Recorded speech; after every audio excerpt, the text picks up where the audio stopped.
Take off jacket. I can give that to somebody. Thank you.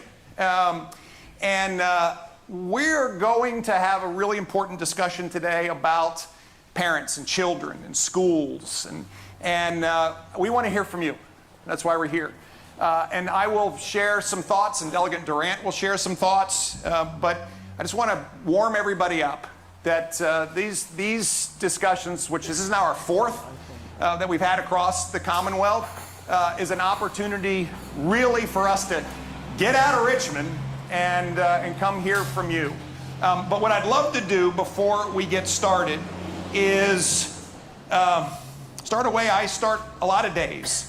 And I would ask a friend of mine, Pastor Ron Willis, if he would start us in a prayer, if that's okay with everybody. So, Pastor, over to you. Can I ask everybody to bow their head? Most gracious Father, we thank you for this day that was not promised to any of us, but you saw fit to allow us to be in this place. Lord, we thank you for the conversation that is about to occur, and we thank you for our governor, and thank you for our city officials and county officials. Thank you for my friend Tara Durant for putting all this together. Now, God, as you speak, we listen. Bring us to a place of unity. Bring us to a place that we care for one another. Thank you for our county. Thank you for our state. But most of all, thank you for our country. It's in your Son's name we pray. Amen. Amen. Amen. Pastor Willis, thank you. Thank you very much. So I'm going to do just a bit of table setting, if I can. First of all, where are we? We're at the Falmouth Volunteer Fire Department. And I want to thank you all for your incredible service to this community and to open up this space for us to have this discussion. But it really does reflect the fact that it is all about community and it is all about service. And the volunteer fire departments across the Commonwealth of Virginia are heroes. They partner, of course, with full-time fire departments, and together they keep us safe. And so first, I just want to call out Ronnie Newton, who's the president here of the Falmouth Volunteer Fire Department. Ronnie, where are you? There he is back here. Thank you, Ronnie. I also want to thank, Joseph Cardello, who is the fire chief of Stafford Fire and Rescue. Thank you, sir. Bless you. Listen. We got to thank our sheriff Decatur. The sheriff, where are you? Here you are, right here. Thank you. Great to see you again. I've been here before, if you didn't know that, a number of times, and I just want to thank everybody for the warm reception, but also for the incredible service that you provide to Stafford County. It is just so critical. As I said, we've had 4 of these discussions, and each one of them has had its unique character, but also a lot of common themes. And what I'll do at the end is draw in some of those common themes, but also I'm sure there's some specific issues here in Stafford County and the greater area that are on your minds. Listen, at the end of the day, this is about our kids. This is about the role of parents. This is about making sure that we have high expectations for our children. And what we do know is that children will meet the expectations that are set for them, and if the expectations are set low, then our children will not perform to the full extent of their God-given capabilities. And what happened in the Commonwealth of Virginia over previous years was expectations were systematically lowered. And what does that mean when I say standards were lowered? Literally, the number of questions on our standards of learning tests that had to be right in order to be proficient was reduced. That's the truth. And what that meant is that Virginia went from being one of the best states in America for having high expectations to being one of the worst. And even the Washington Post said, what is Virginia doing when this happened? Yeah. So I want us to talk about expectations for our kids in a moment where I firmly believe that we can raise the ceiling and we can raise the floor, because all children are capable of doing extraordinary work. The second topic that I want us to talk about is listen, the catastrophic circumstances of the mental health crisis that's going on, not just with our children, but across all of Virginia and the country, but particularly with regards to our kids.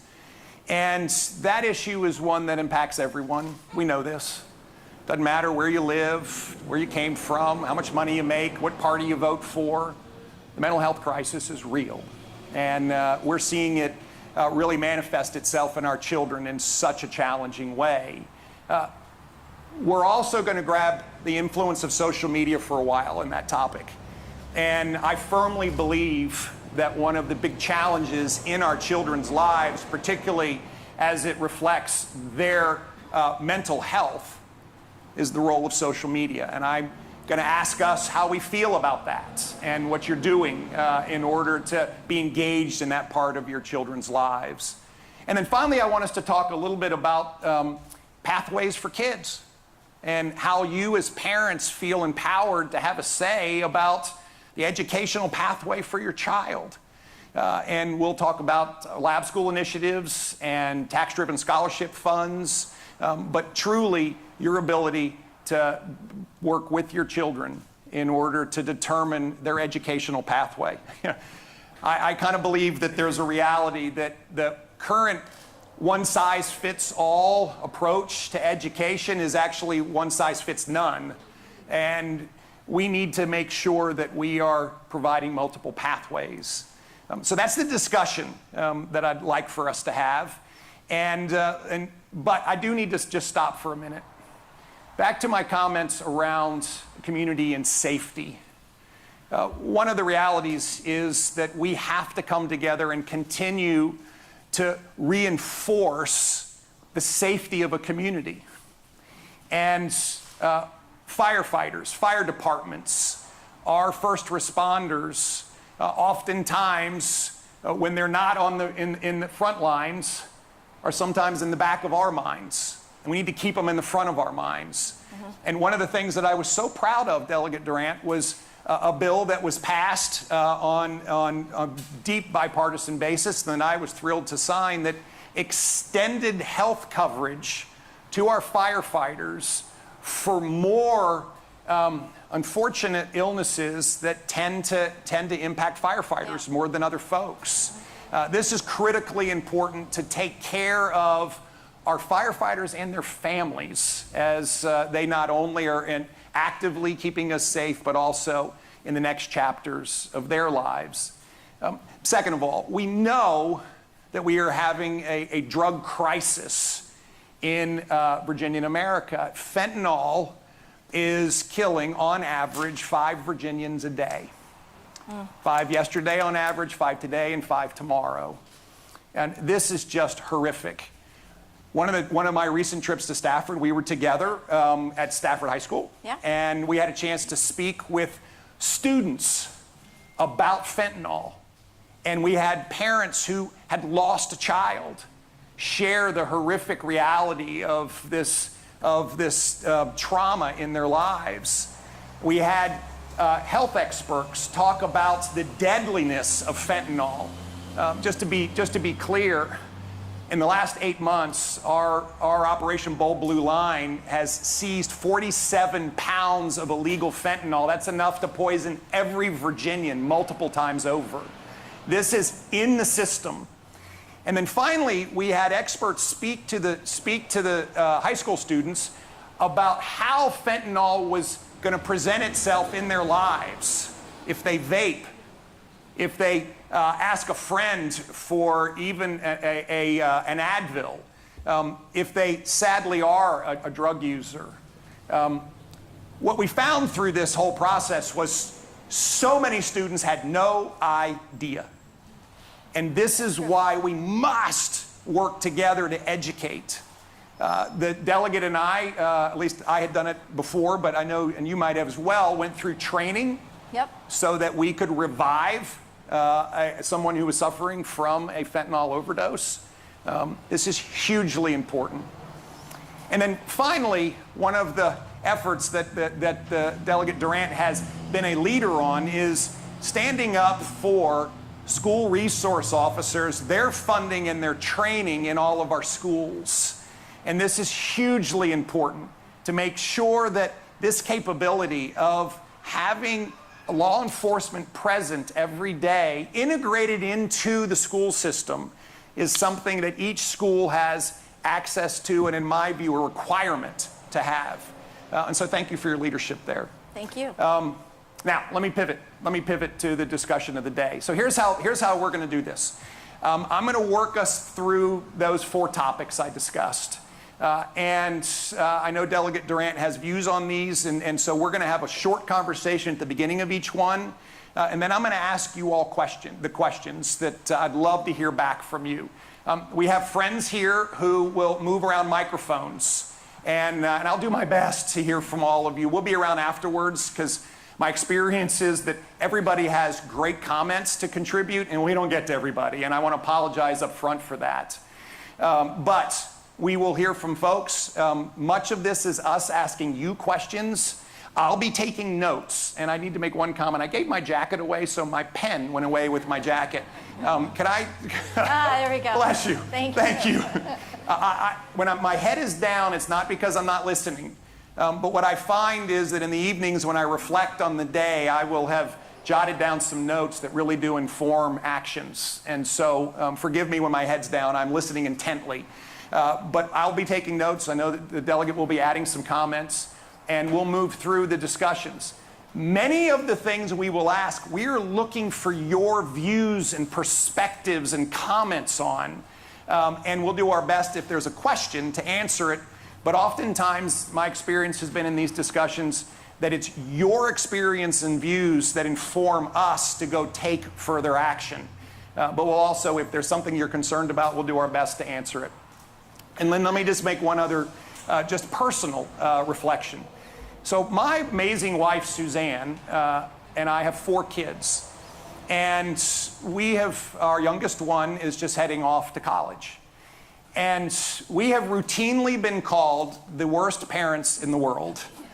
You're the meanest parents in the world. We believe that our job is to be parents, not friends. Doesn't mean that we don't support our children in so many things that they do. But I actually wear it as a badge of honor that I am in the category of meanest parents in the world. And I think that's been one of the things as we have been on this journey that all of you have been on as well as parents and grandparents and aunts and uncles and oftentimes neighbors and friends of kids in your neighborhood.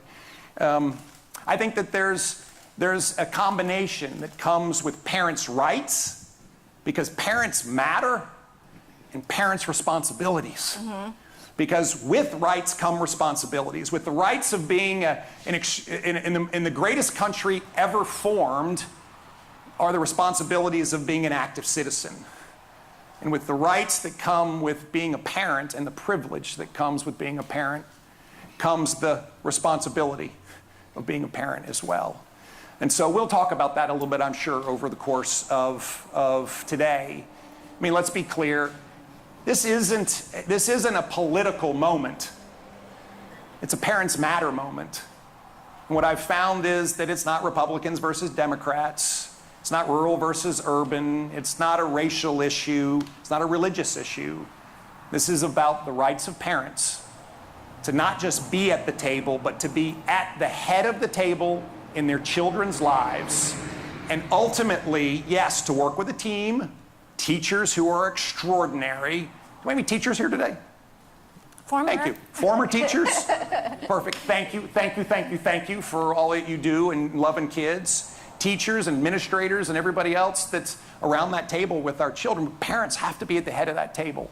And they have to be the one that have the ultimate decision rights with regards to their children. Children belong to parents, not to the state. Not to the state. So, let's get started. Yes. So Delegate Durant, parents, you are a parent. You have 3 children. I do. And you are now in the throes of an adult child who's working as a teacher, a college student, yeah, and you have a high schooler.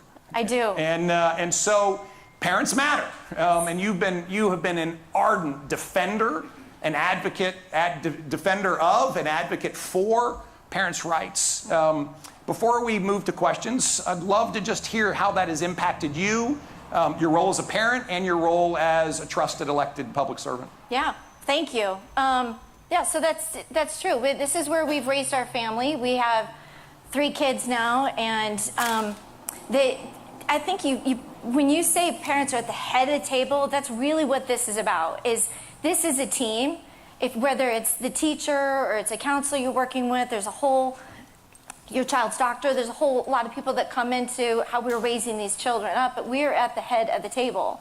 And when we started in with the Parents Matter, I think at that time I was still a teacher, and coming in fresh from COVID, I think that's when we were coming in from a different perspective in terms of having a new enlightened view of what's happening with what our children are learning, and getting a lot more in tune to seeing what is it happening in our schools, and wanted to be a part of that conversation. Yeah. All of the above. Yeah. And as we move forward now, I think where we are now is this is really important to emphasize that we're coming together with this. Now as a former teacher, I'm working with you together to get this kid to the next where we're headed, and this is a partnership together. So now that I'm in a new role here in Richmond, this is first and foremost in my mind as I come through, and there are a lot of different layers I think that have come in from a legislative standpoint of how this is taken a lead and what I've done, and especially when we talk about the learning loss and really exposing that honesty gap between what we thought as parents, how our kids were, where were they in their achievement. If you thought your child was, maybe at this certain level, then that's true for Virginia.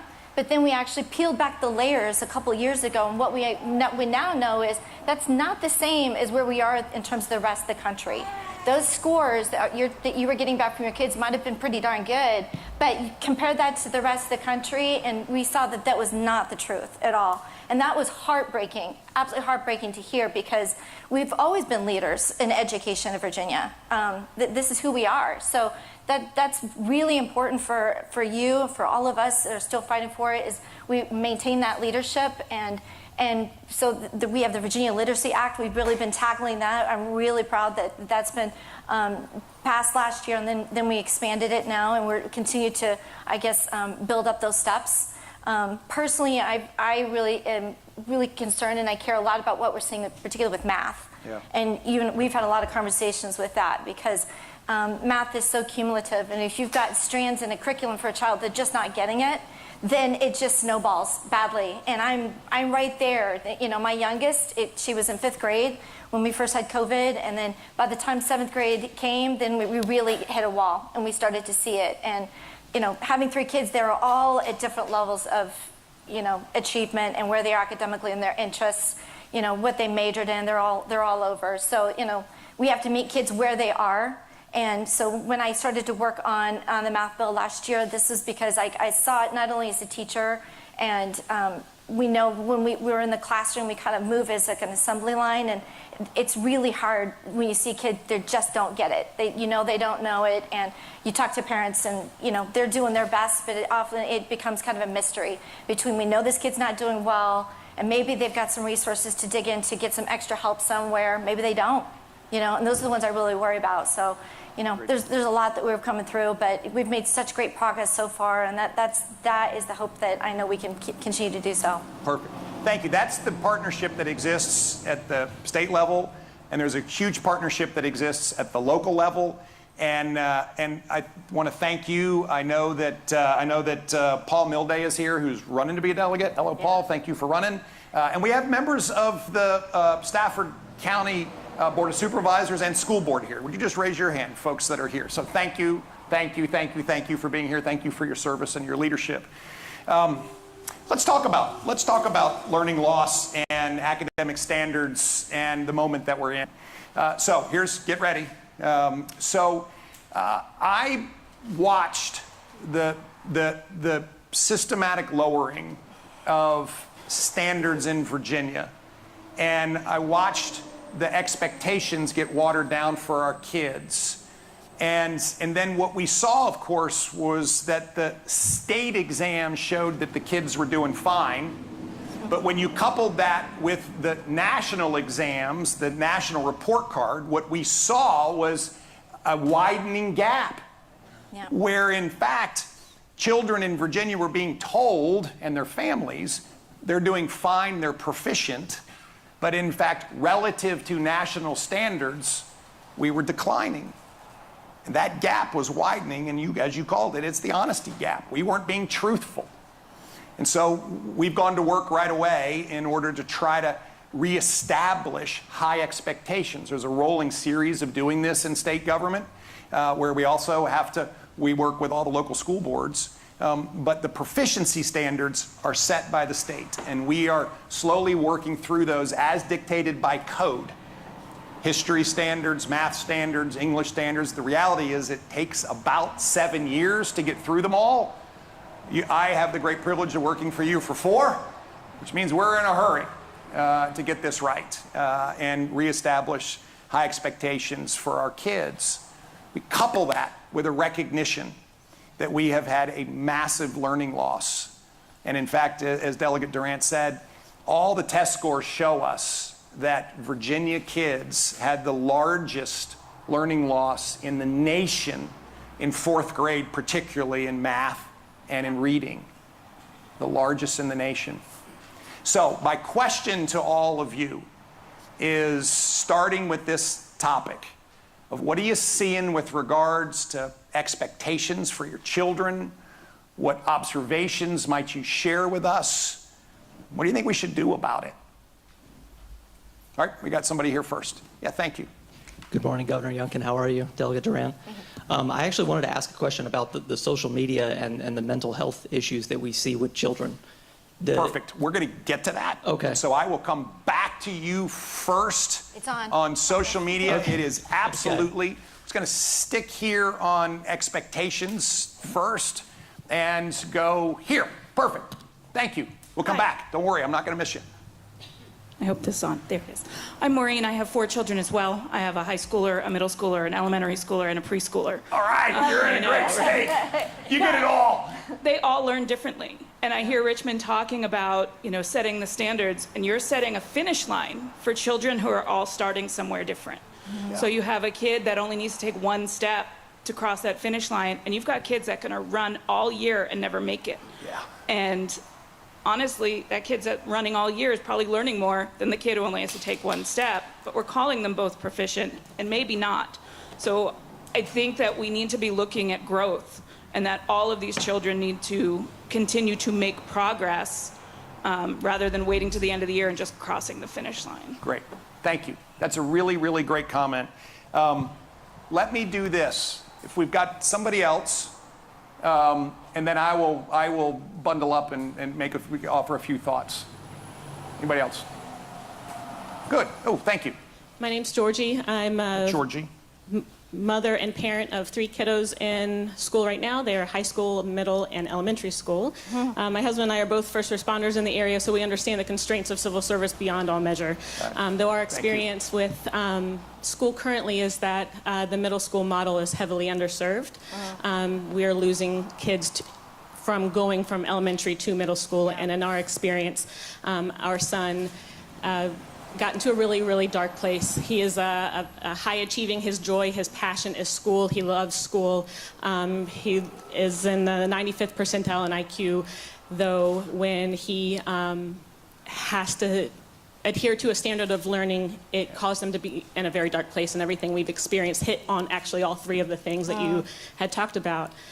He was not able to show his abilities, and in fact, I wanted to share a couple words with you that he wrote when he was going through that, that when he went into middle school, it was the first time he disliked school in his life. He felt joy, loss, and very depressed through little joy and very confused. He felt hopeless, said that he wasn't learning anything, that middle school is just a placeholder between elementary and high school, and a system in which I had no freedom of choice or what I do. With that turning to fairly a dark place, he Googling his feelings led to a very dangerous social media platform. And we got into a really scary, scary spot as parents. So that expectation of us and himself was not able to be achieved because he felt that he was always adhering to a standard that he wasn't able to fit in. Now he's actually in governor's school and excelling and doing fantastic, and has a much heavier plate than I could have ever imagined. However, getting him there through middle school was very dangerous for us. Yeah, thank you, thank you. All right, let me make just a couple comments and share a few thoughts. So the idea of growth is, I think, hugely important. And one of the questions that parents have is, how is my child doing? Yeah. Really? And what information can I have to better understand how my child is doing as a starting point? So one of the big initiatives at the start of our administration was to make all of the information that is captured about your child, test scores, et cetera, available to you, and to provide a basic framework for understanding where your child is, number one, and then to use that as an information tool to make this most important parent-teacher interaction more productive. So that was a big initiative, and in fact, there was a bill that was passed, that started in our House, so thank you, that in fact codified that approach, which was really important. We have to know where our children are in order to plan where they need to go. Second of all, we know that children learn differently. And so again, back to my earlier comment about one size fits none, we recognize that we have to have different tools in the toolkit for different children. And again, that should be a discussion that parents are well informed to have because all the information is available. And what kind of achievement should we be expecting this year? And how does that reflect on the kinds of outside support and inside support that might be available to a child? Thirdly, we know for sure that there are schools in Virginia that have habitually underperformed. And I don't blame teachers, I blame the system. And we are undertaking a massive overhaul about how we address parentally underperforming school districts and provide the support necessary, as I said, to raise the ceiling and the floor. And so that approach is one that I think speaks to each child, because we need to meet a child where they are, but also recognizes that there have just been system failures that we have to address. One last comment, which is this journey of empowering parents and providing transparency and providing resource and a pathway for growth is critical. I will share that at some point we do have to test, and we need to make sure that children are learning the key things that they should know. And let me give you two comments around this. The Literacy Act, right. Which Delegate Durant mentioned, was a recognition that if every child can't read at a proficient level by third grade, that they in fact will be behind, and it may be almost impossible for them to catch up. And so the Literacy Act was a complete overhaul of the way we teach reading in Virginia. And it's now comprehensive, K through third, standardized way of teaching reading, the science of reading. And at the bottom of it is an understanding that every Virginia child, no matter where they come from, must be able to read. Delegate Durant and I share the exact same view on math. And so get ready, because this is something we believe math needs to take hold of as well. We started with math this past year with specific resources to students who are behind in math, see if we can help them catch up. But there needs to be an overhaul of how we're thinking about teaching math. At the end of the day, if we end up with Virginia kids who learn at their own pace, but are stretched and they can read and do math, I think we'll be in a great place. Delegate Durant was a big advocate for the Virginia Literacy Act. She then pushed to have it extended beyond 3rd grade to 5th grade and now into middle school. And this is just such an important part of what we're doing. Let me pivot here for a minute, and I'm going to go to the issues that you shared with us of what happens when you get into a moment in school and you're not able to fully engage in a positive way. Let me be clear. The learning loss that we are seeing is predominantly presenting itself in 3rd, 4th, 5th, 6th, 7th, and 8th grade. This is where we're seeing it most predominantly present itself. Why? Because putting a 7-year-old or an 8-year-old in front of a 12-inch screen and telling them to be still and do their work for an extended period of time was a horrific challenge that every teacher I know came up with every innovative way you could in order to try to embrace that moment. But the fact that schools were unnecessarily closed for an extended period of time extended that entire circumstance, and the physical presence of a student and a teacher together in a classroom is now shown study after study after study after study to be the most important ingredient into a student's ability to learn when coupled with an engaged parent. So we have now seen this moment where students feel behind, they feel like they're not learning, they feel challenged. On top of that, we see the influence of social media. Thank you for sharing that. And finally, we see a spike in self-harm reports, literally a doubling of self-harm in teenagers.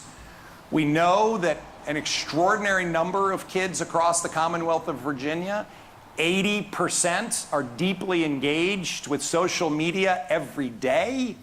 25% say that they're 24/7. Think through that. They're sleeping with their phones on. We've got a real challenge. I believe that we need to put restrictions on social media companies' ability to harvest, gather, and sell the data of our children. Right now, the way that the consumer protection laws are written is it's 13 and under. We introduced a bill to extend that up to 18, to under 18, and the other side didn't want to do that. They felt that they were going to side with social media companies over families. Again, that's not a political statement, that's a parent statement. And so we've got, in my view, a real issue. And so let's have a discussion around the mental health of our kids and the role of social media and where you want to take this. But let me just go back to Delegate Durant here for a moment. You have a 15-year-old. I do. And you've raised a college student and an adult through this phase. Yeah. How do you handle this in your family? I would say we probably share the title of world's meanest parents as well, because we don't allow it. Our 15-year-old doesn't have it. Now, she doesn't battle us on that, so it's something that, I think that's, if you're not on the same page with your child about that, and I'm very sensitive to the peer pressures, that's going to be tough. But, I'm grateful for that part that we've got, our family, we've got an open dialogue, and we've had some frank discussions about what can happen. But that's not to say that hasn't been a challenge for, the older one, the one who's now an adult. That was just emerging when she was of that age in middle school, and those were, navigating those waters was really tough even back then. So they were new, they were emerging, and we just didn't know the dangers. I think early on, as we know more information now of what can happen to these kids, and it's heartbreaking. I mean, to hear your story, I wish was unique. It's not. I think it does. It strikes. No matter what the demographic is, it certainly touched our family too. So I'm so glad your son is doing better now, and was able to get. Clearly you're great parents, and so fortunate for that. But this is how we're tackling it right now. Is we don't have it. Our child doesn't have any of them, but she's agreed with this too. So You've discussed it. We have. You've had a grown-up discussion around the role of social media in your daughter's life. Yeah. Great. Yeah. Okay, so I'm going to go back to my friend who was brave enough to start us and we're gonna, It's coming. Yeah. there we go. Thank you very much. So, the issue with social media that we see, not only the depression and anxiety that it can bring about, but also the ease of access to drugs that it can give children. We as parents are wondering about that same battle. Do we potentially ostracize our child from their friends by being those mean parents that eliminate social media for them? But what we feel like is that these social media platforms are working against us with algorithms that promote content for them that are neither safe nor family friendly. And so it's kind of a losing battle for us if we choose to allow them to have it. What can be done to tackle that? Yeah, great. So I'll start. I will again be a huge, loud proponent, advocate, demander for a bill that protects our children from social media companies. And the way we have to start is that their data is not allowed to be collected. It's not allowed to be sold. I mean, think about it. For a 14-year-old to have his or her data collected, where they are, what they're doing, and packaged and sold, and then they're to be hit with particular advertising for something that unfortunately is going to particularly appeal to them because they've run an algorithm, that is wrong. And we're going to work in the Commonwealth of Virginia, and I know there's efforts at the federal level in order to stop that practice. I think parents should have to give express authority for a minor to be on a particular social media site. That's up to parents. They have to give express authority. I mean, side note, we did get a bill passed that did say express authority must be gained from a parent for a minor to open up a pornography account. And that one we were able to get passed through bipartisan support. That is stunning, because how in the world would you not have a parent enrolled here? I have to say one of the results of that was that the largest pornography site withdrew totally from being in the Commonwealth of Virginia. Totally, gone. So this is a moment for us to step up and again empower parents to be engaged in their children's lives, to know what's happening, and to recognize that oftentimes our kids think there are things they know everything about and are good for them, and that's the time for a parent to be most engaged. And so we're going to continue to work in order to get that bill passed again. It passed in our House. It did not pass in the Senate. And I want to get it passed in the Senate next time and on my desk so I can sign it so that we can empower parents to make sure that they are deeply engaged with the role of social media in their children's lives. So thank you. Yes, ma'am. Hi, good morning or afternoon. I want to first thank you very much for coming to our area and for actually getting in the public service arena. Your success has rightly been based on the core issues of humanity, which is parents and kids. So thank you so much. Thank you. I would like to ask you to please indulge me a moment. I'm here on behalf of a number of people, and I don't want anybody to be upset with me for not bringing things to your attention. We are challenged in this area now with the potential for a methadone clinic in our backyard. Yeah. There is a correlation between the existence of such a clinic and learning. There's data out there that shows that children that are exposed to crime learn at a lower rate. My name is Lisa Kutza. I've been a 27-year resident of this community. I have no political agenda. My kids are 31 and 28, and I'm here because of my compass. I understand that addiction is a national crisis. Our community understands that. We are absolutely sympathetic and want to support people on the journey to recovery, but there's a right and a wrong place for such treatment facilities to occur. I do understand the legislative process. I know that it is inherently flawed. This is a very complex topic. It has a lot of multidisciplinary inputs, and I'm very disappointed that we didn't really get all the input and impact that could have been available to make a decision before House Bill 376 and Senate Bill 300 were passed. That being said, I do understand that sometimes unintended consequences happen, and then we have to figure out what to do next. I really want to focus on that, and I think the community, or many of the community, are hoping you can help with that. There are ramifications to our children, to our seniors, to our small businesses. This clinic is located within 5 miles of 7 schools, 2 daycare centers. One shares a parking lot that will share a parking lot if this is given. And I also want to say that not all methadone clinics are created equal. They do have different ethos. There are minimum standards, and then there are quality standards. Those sorts of things should be impacted for the benefit of the patient, because I've had people contacting me on behalf of patients saying this isn't safe for them either. So this isn't a NIMBY issue. We're not a golf course community. We are a wildly eclectic, close community that take care of each other.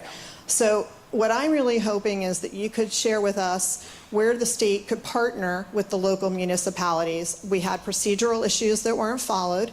I don't understand to date that an impact study was done or any sort of research has been done that could help guide a strategy for the state on this, because I know it's not going away. Heroin addiction circles every 30 to 35 years, and it takes a while to get to the other side of it.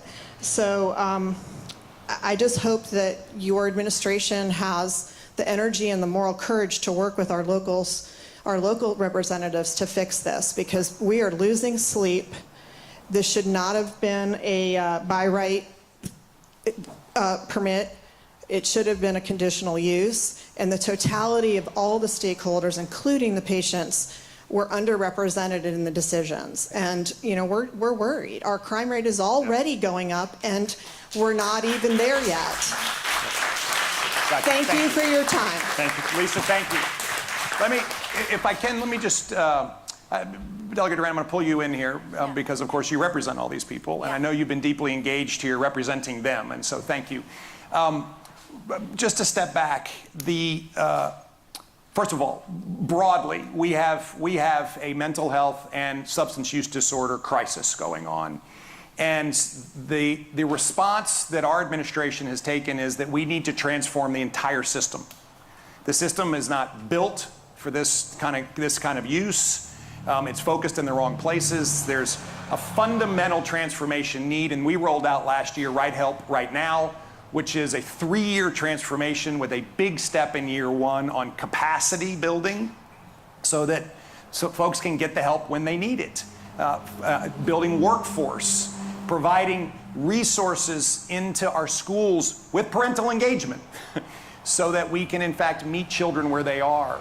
Virginia historically has been near the bottom of mental health resources and capabilities for our youth. And I just think this is unforgivable, and we need to change this. That is the administration's big effort. We've been talking about Right Help Right Now for about 7 months, now 8 months, and it's hugely important for us to recognize the challenges that we're in. The bill particularly that you address was a bill that was passed unanimously, I believe. Yeah. And at the heart of the bill, and your unintended consequences is a good comment, at the heart of the bill was a recognition that different communities have different needs, rural communities, urban communities, et cetera, and the community should make the decision on the placement of these kinds of facilities. However, the state still has a major licensing role in those facilities, and our Department of Behavioral Health and Disability Services still is the place that provides that license. The process of deciding where these go and the framework around it is one that, because of the bill, went to the local board of supervisors. And that's where this discussion should rest. I will tell you that Delegate Durant has been on the phone with me and the Secretary of Health and Human Resources and our Director of the Department of Behavioral Health and Disability Services. She has been actively representing you in this process. And there's a lawsuit that's now been filed, and so there's some stuff I can't comment on. But I want you to know we understand your issue and are fully engaged with you.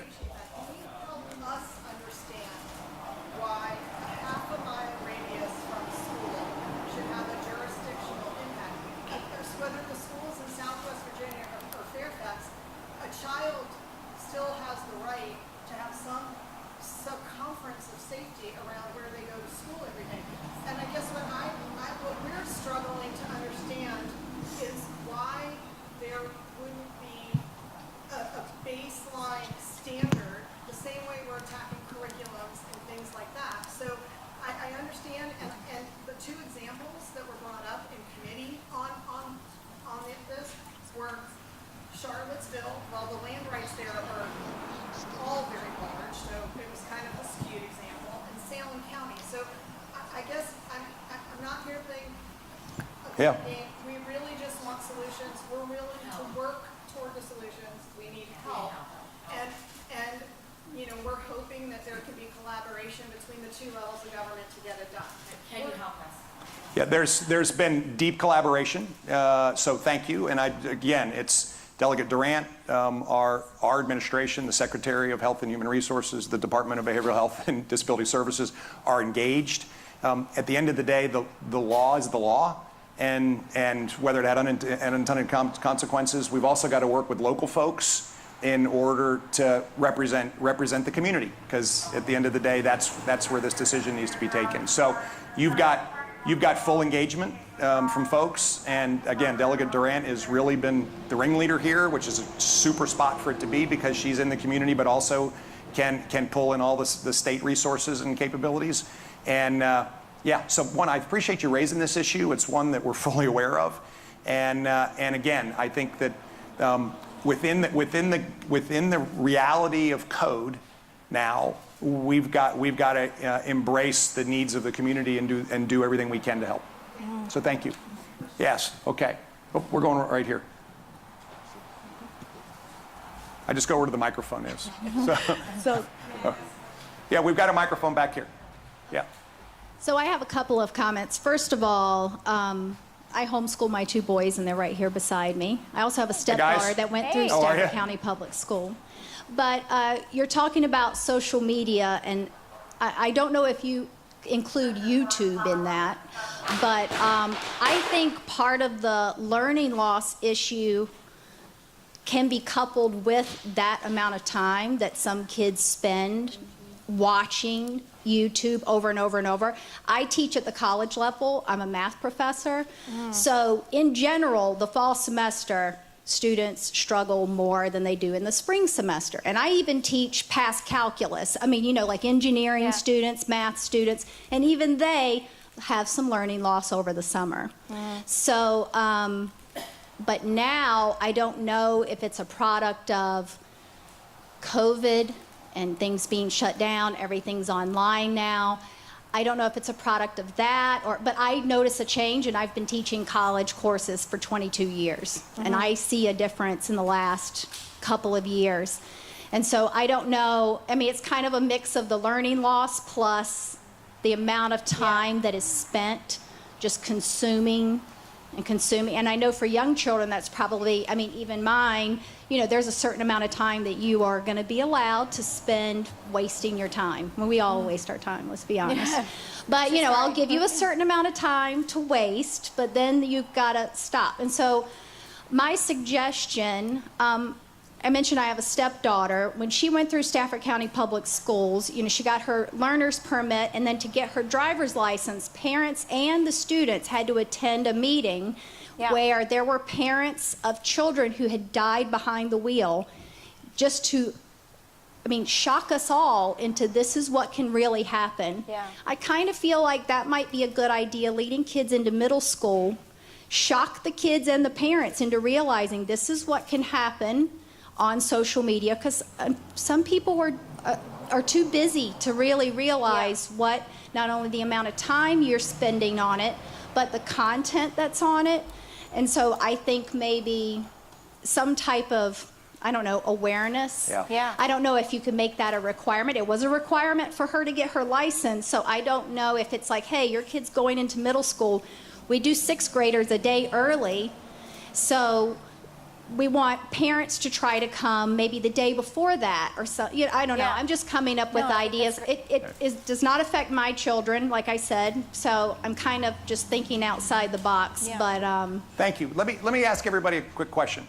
How many of you have feel fully prepared to have a conversation with your child, grandchild, niece, nephew, with regards to the risks of social media? Okay, now, how many, well, keep your hands up. Yeah, here we go. How many of you have had that discussion? Okay, good. So what, for those of you that did not raise your hand, and if I could ask someone to just share with me and see if we can stay on topic here, ask someone, what would you like to engage in or know, or what's most comfortable that would help you be ready for that discussion? So I need somebody to volunteer for that. And then I need somebody who had their hand up. What did you do to get ready for that conversation? I want to try to pair those two things if I can. All right, we got somebody in the back, or somebody in the back or the front, either one. Are you the I didn't raise my hand and I'm concerned about having that conversation? Yes. Perfect. Okay, can we just go in the back here real quick? I know I'm breaking, but here we go. We'll get promise.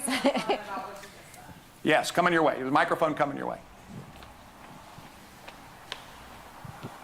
I just wanted to say, I'm not here to promote the Boy Scouts of America, but it was required as soon, I think like in 6th grade, as soon as they moved up to the older Scouts, for us, we had to sign a piece of paper and create a contract with our child so that we were fully engaged with, you know, the dangers of social media. So it was like it was fully put on us to make the contract ourselves, and I just typed it up and I had my kids sign it. I mean, it was years ago. I don't even know where the contract is now, to be honest with you, because I have a 15-and-a-half-year-old, an 18-year-old, and a 21-year-old, so they're getting a little bit older. But the fact is that they were on top of that right away. So I just wanted to That's give my great. 2 cents. So, and by the way, I'll promote the Boy Scouts of America. I think getting merit badges and important things and learning how to be a part of a team, and by the way, being aware of both risks and opportunities and the value of service is a really good thing. And so, thank you. You're 100% right. 2 of mine are Scouts too. It's having some of those tools in the toolbox to help us get there. But, you know, if you already got those best practices underneath you to move forward with that, awareness is so helpful. I agree. All right, is there anybody else on things that have helped you get ready for this kind of conversation in your kid's life, or things that intimidate you in having this conversation? No. I'd like to add something, if I may. So before my daughter, my 16-year-old, before she was allowed to use the phone, I highly recommend, if you haven't seen it, Netflix has this documentary, and it's called The Social Dilemma. And if you haven't seen it, it's worth your time, and it talks about all of the impacts. And I think that would be a great thing in schools as well. You know, have them sit down and watch watch that and learn kind of all of the things. And a lot of people who are speaking are people who founded some of these companies. Yes. And they're talking about, I know, by my kids. So these same people who started these companies don't let their own kids. If you have not seen it, I've seen it, and it is scary. It's hugely scary. Yeah. Okay, I'm just watching our clock, and let me see if I can get to this last quick topic, which is just multiple pathways for kids. Before I go there, on the world of social media and the mental health of our kids, part of the Right Help Right Now plan is to resourcing into schools and to really provide an opportunity for parents and resources to work together for children that are feeling like they need some support and help. It's preventative. It's pre-crisis. It's to open up avenues and discussions. Parents must be engaged, must be. But this is an opportunity for us, I think, to recognize a moment of real challenge and to run at it. Second of all, this world of protecting parents and social media, just hear me, we are going to continue to work to protect and empower. And I don't want that to be missed with anyone. It's hugely important. And then finally, I deeply encourage folks to attend school-driven information sessions, understand best practices. If your church or synagogue or mosque is involved in any way of educating on the challenges of social media, engage, find movies that are helpful. Folks, this is real, and we need to make sure we're fully engaged. Okay, last quick topic. Multiple pathways for kids. One of the things that hopefully you all know from me is that I think you should be engaged in the educational pathway for your children and have choices. One of the things I'm really encouraged by is that we expanded the opportunity for tax-driven scholarships for families that can't afford to go to a non-public school to go, and they have been used at a record level in this past year. It is so important. We also have been strong advocates for the creation of lab schools within the public school system that are schools that cater to special education tracks that are done in collaboration with school divisions and institutions of higher learning, community colleges, our great four-year universities. This whole program started September last year, and I have to say it has come roaring out of the box. We have, in Virginia, we've had about 8 charter schools in the entire Commonwealth of Virginia. And put it in context, Maryland has 140, North Carolina has 190. We just have not had these kinds of choices for families. And so we have, just in the first kind of 10 months of work, 20 lab schools in motion, and 2 of them are right here in the greater Stafford area. One in partnership with Germanna, and one in partnership with Mary Washington and the Stafford School District. The one with Germanna is K through 12, focused on learning loss. They had a planning grant, they're planning it, and assuming everything goes according to their expectations, school will be open next year. And the partnership with Mary Washington and Stafford County is a 9 through 12 focused on STEM, and an opportunity to really dig deep in STEM. And again, that's a planning grant that's been awarded, and they're doing the work. We already have one lab school that moved really fast and got open quickly, and Code RVA, in combination with VCU, is taking students now, which is really, really exciting. There are lab schools across the Commonwealth, some focused on healthcare, some focused on skilled trades in the maritime industry, a space lab school on the Eastern Shore focused on what's happening around Wallops Island, as I said, STEM. But each locality is deciding which lab school focus is most important to drive both furthering academic needs that are there and also the area. So I'm very pleased with that initiative, and it's moved really, really quickly. I'd love to just hear if there's any comments with regards to expressing your desires to have an influence about the path of your children. All right, start right here. I'm sorry, you were next. I'll come get you. Oh, well, go. My name's Juliet Schweider. I have 3 students, 1 just graduated high school and 2 that are seniors in high school. Governor's School Child, great program. Just to encourage you to look at more of these programs, more governor's schools, and earlier, because middle school is brutal. Those kids are awful. And I hate to say it, I have middle school. I'm sorry if you have middle school kids, but it's a really rough time for them. And 6th, 7th, and 8th grade, you're throwing them all in, and we've taken out the differentiation. When my children went, we had an honors 6th, 7th, and 8th grade for English. They've gotten rid of it. So we need more of those things for the middle school kids who are great students. Give them more abilities. We need to differentiate. That will allow children not to get so frustrated. And just as good students struggle because they're like, oh my gosh, did we just do this for the 10th time? Bad students are like, oh my gosh, I'm never gonna get this. Because, and it's hard, and at that age, we can talk about being nice, but they're making fun of each other. And so it's so detrimental. And I just wanted to add to that, that's great with the whole learning to read, but we need to take it farther. If kids are not reading, and by the way, I also sub in Stafford schools, if kids are not reading in 3rd grade, they can't go on. We have to have something like grade 3rd and a half. So, I mean, you laugh, but something where we just take them all and make sure they are reading, because I also taught Christian middle school, and if you got a 5th grader, you could look back and say in 1st grade, wow, you could see that in 1st grade where people said, oh, they should be held back, and they didn't hold them back. They never caught up. Not meeting kids where they are. Really to find a way to, I know No Child Left Behind, but we need to leave people behind and make them learn something, and then they can catch up.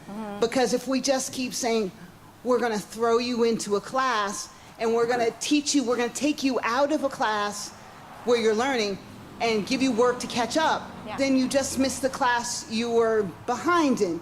And we do that all the time. It's time to take that away. Yeah. That's great. Thank you. Well done. Thank you. Thank you, thank you.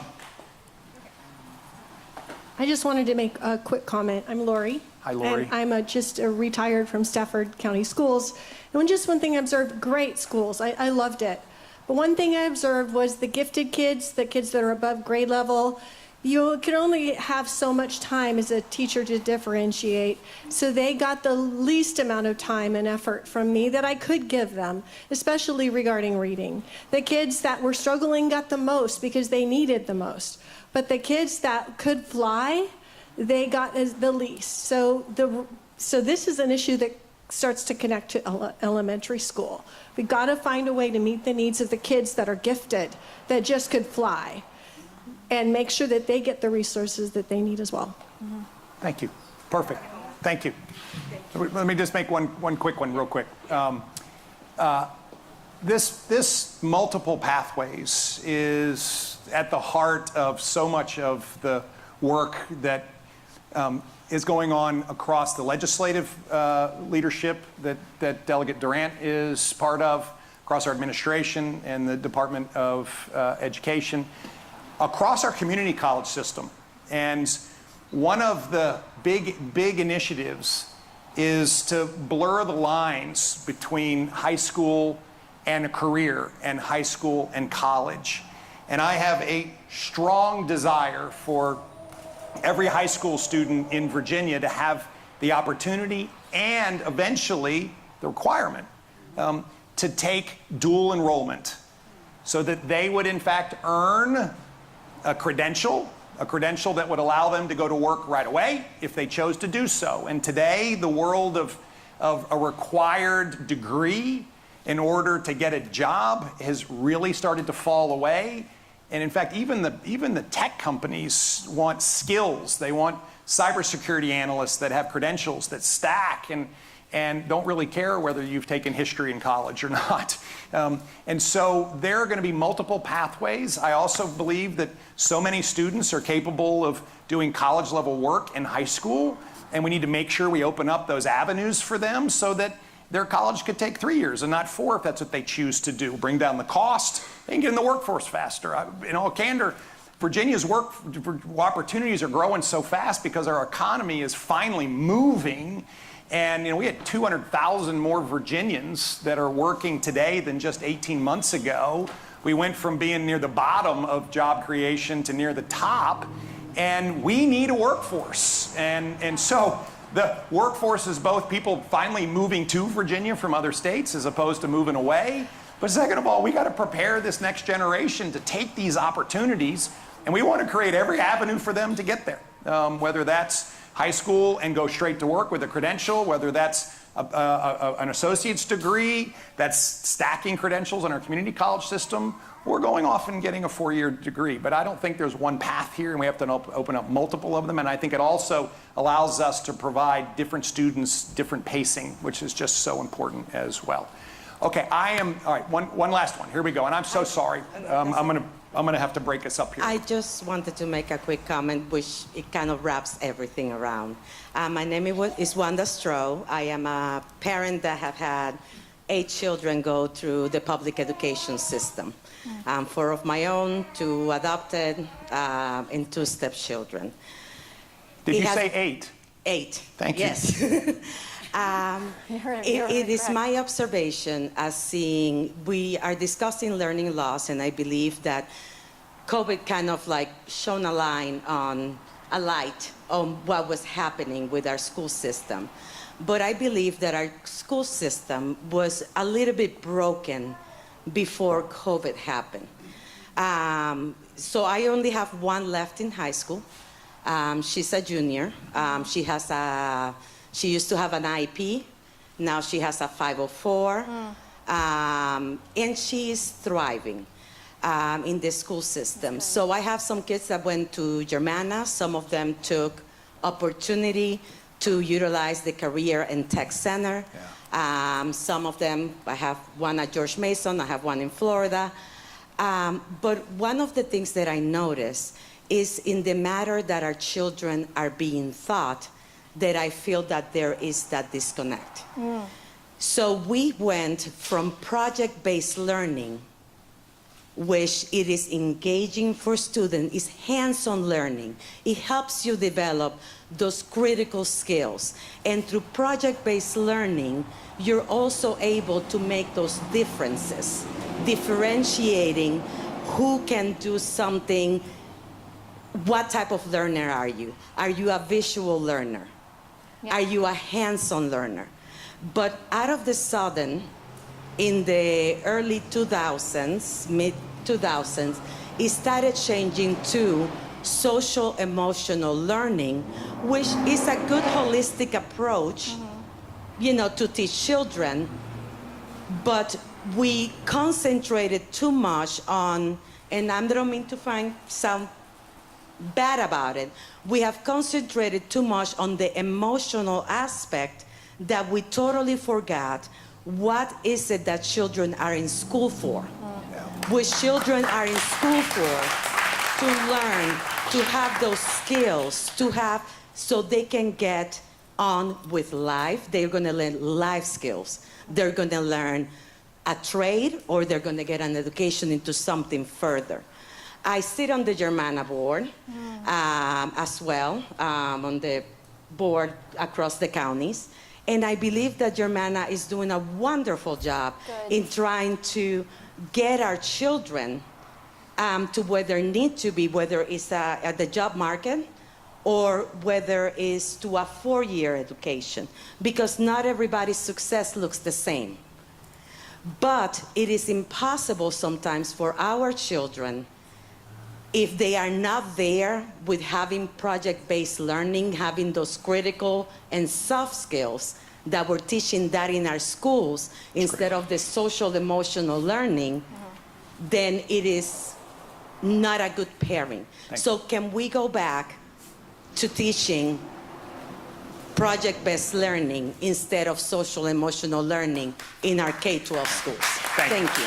Perfect. Thank you. Okay. Thank you, and I'm going to make a comment about that. But I'm going to wrap us all up because, one, you have been incredibly gracious with your time in the middle of a Thursday to come over and spend time in this fabulous facility with its great air conditioning. So thank you all. But Delegate Durant, would you like to make any closing comments? That last comment, I think not everyone's success looks the same. And I think we're talking about these different pathways. I visited a facility up, it was Secretary Guerrero, Secretary of Education, had recommended going up to Loudoun academies. And Loudoun County has done this amazing, learning facility where they have different pathways for kids. And I mean, industries they're desperate for HVAC. We need mechanics. We need so many different pathways. And I want our communities to get to, we have the cookies and the balloons, and we're celebrating these kids, whatever pathway they're going to, whether it's directly into the military, not just the academic, not just the athletic, because they are so critically important and needed in our workforce right now. So if we're going to have a Virginia where we're not losing and we're competing with our neighboring states, we have to do a lot more to lean in to creating those different pathways. And I want to see it not just in different pockets, but throughout the Commonwealth. That's one of my greatest goals. Thank you. Thank you. So just a first short comment. We have to prepare our kids to be able to do life. And I've expressed this frequently over the last number of years. I don't think our schools were doing that well. And therefore, we're working to change that. And we're working diligently at that. It is a partnership. And the partners at the table are parents, because you should have a say in what's taught in your schools. Full stop. Full stop. It's expressed through school boards. School boards, I've said many times, I think the most important job in America and in Virginia is being a school board member. Because at the heart of so many of the decisions that impact our kids are the decisions taken at school boards. And so I encourage you to be engaged in who's on your school board and who you're electing. And finally, at the state level, we get to set some standards, which we're actively doing. And as I mentioned earlier, the first standard set that by code came to us was history. I was pleased that it was history. I felt strongly that we needed to teach all of our history, the good and the bad. It's a tough process. I wanted to teach about our founding documents, the Constitution, the Bill of Rights, the Declaration of Independence. I want students to understand what it means to be a citizen of the United States of America. I do want to make sure that everyone understands that our history is one that is filled with really dark times and filled with really great times. And our children should know this, age appropriate. And we can do this. I think the history standards that we passed will be viewed as the very best history standards in the nation, because this is what I think we achieved. I think that the role of parents is critical. This is where I want to wrap up. I thank you all for being here. It means you care. It means that you think that parents have an important role in your children's life because you took time out today and expressed it by the most important thing you have, which is your time and your attention and your capabilities. We got started right away out of the box, and I was encouraged that on a bipartisan basis, one of the early bills, the very first bill that I really signed, enabled parents to decide whether their child wears a mask or not in school. And we empowered parents right out of the box. We've empowered parents, again, on a bipartisan basis, to enable parents to decide which curriculum components are sexually explicit and whether you want your child to be exposed to that or not. You decide. Parents, you have a role. Now, today, the curriculum, if there are sexually explicit materials, has to be disclosed to you, and you get to decide whether that is going to be part of your child's curriculum or not. You could request a replacement. I mean, let's be blunt. There's lots of places in America that's not the law. It is in the Commonwealth of Virginia, and I encourage you to be engaged in what's involved in your child's curriculum. It's up to you to be engaged as a parent. I'm excited about the progress that we've made. I am very, very clear-eyed about the fact that the learning loss coming out of the pandemic has not gone away. The learning loss coming out of the pandemic is going to require us all to double down. We have a huge group of children who, in fact, are struggling, and we need to continue to go to work to support them. That's parents, teachers, schools, resources. It's lots, because we have a generation that, in fact, suffered mightily. They might have suffered, yes, from having a family member with COVID, but boy, did they suffer academically because of the decline in expectations going into it and the fact that schools were shut for such an extended period of time. And now coming out of it, it's coupled with a terrible, terrible mental health dilemma across the Commonwealth and the country. So we've got work to do. It's work that I pledge to do with you. It's work that Delegate Durant pledges to do with you. It's work that I know your local elected officials and school boards and city officials pledge to do with you. But it's going to take all of us, and we have got to go to work. Friends, it's not a political moment. It's a Parents Matter moment. I thank you for engaging in this discussion today. I ask for God to bless you. Be safe going home. I look forward to school starting across the Commonwealth. And thank you again.